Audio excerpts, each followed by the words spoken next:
is so generational and different.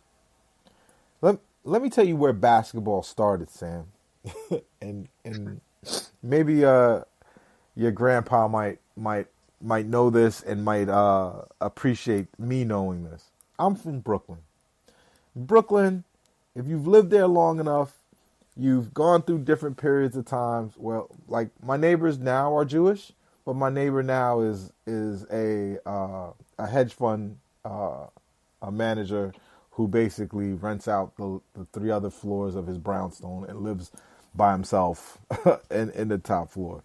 He loves basketball in a very different way from probably his grandfather who loved basketball, that played basketball in the Catskills and New York City. Would in summer, I mean, go up to the Catskills from New York City and play tournament basketball that was so competitive that they would bring down real NBA players to join their teams and compete.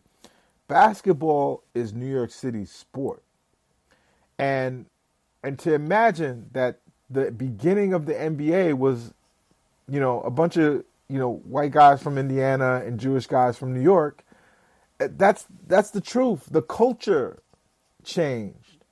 And then in the 70s, because it was such a city game, because you could put it on every court, because you could put it on every corner in New York City, and it was a cheap game, you had a ball you could play.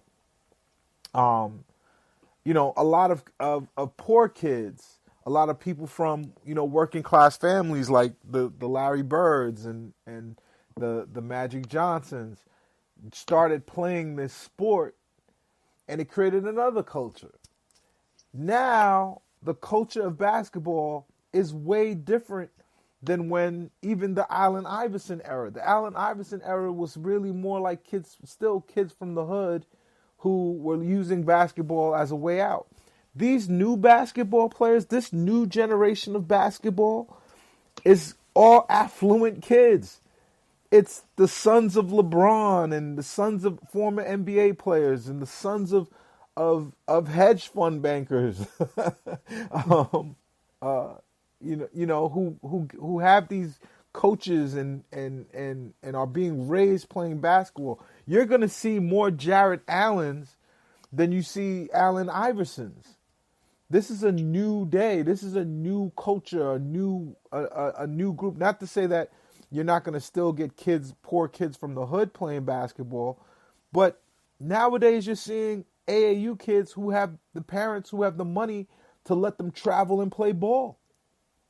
This is a complete, like, kids like my son. My son has had a private coach for a while, and he doesn't take it he takes it all for granted and doesn't care.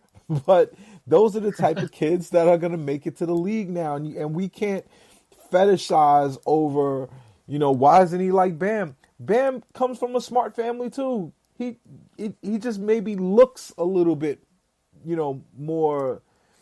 I don't want to show my age here, but I think some people are looking for like this hip hop archetype when they think of players, and that's not the reality anymore. These players come from diverse backgrounds. This kid, Jarrett Allen's parents were professional basketball players, and they grew up. They basically were able to take that lifestyle to have an upper middle class lifestyle in Texas.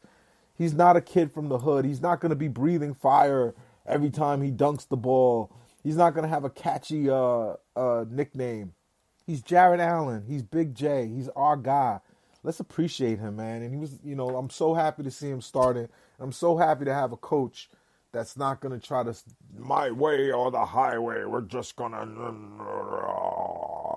No, he No, you're right. he took DeAndre Jordan out, and I really appreciate that, man. Great game tonight, Sam. How you feeling? I'm feeling good. I'm excited about the next three. Now that they've gone one without KD, it's nice. We'll see where it goes from Very here. Look, nice. I don't. My goal going into it was 2-2, so a lot of Nets fans were praying for just 1-3, which I thought would have still been unacceptable. But Nah, we'll see. it's not, and you know what? It's not acceptable to me. It's not acceptable to you. But most importantly, it's not acceptable to Kyrie Irving. No, he's not letting that happen. Kyrie Irving, the front office says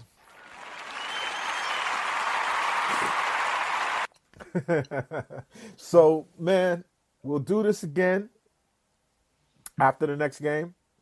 I'm feeling good. I'm pumped. Happy to have a win. Any last words, Sam? That's it. Let's ride the momentum. Let's go. Let's go, New York City's. This has been the front office. I'm Yves Darbouz. This is my partner Samuel Lachow. And as always, New York City. Let's do it again after the next game. Peace, everybody.